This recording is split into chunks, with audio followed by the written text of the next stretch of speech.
ముత్తాయికోట శ్రీ సిద్ధేశ్వర స్వామి వారి ఆలయంలో కార్తీక మాసము పురస్కరించుకొని మాస శివరాత్రి సందర్భంగా లక్ష పుష్పార్చన కార్యక్రమము ఈ యొక్క ఆలయంలో ఆలయం యొక్క అర్చకులు శ్రీ గోవింద్ మహారాజు గారు మరియు ఆలయ కమిటీ సభ్యులందరూ కూడా భక్తులు అధిక సంఖ్యలో పాల్గొని ఈ యొక్క కార్యక్రమాన్ని ఘనంగా నిర్వహించడం జరిగింది.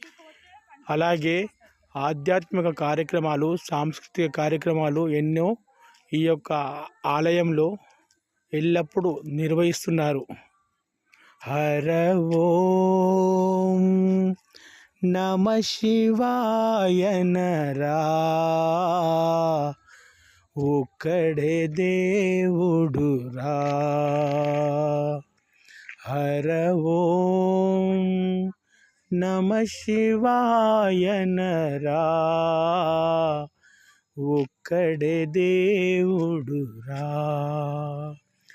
ఓంకారమేరా జగతికి మూలం.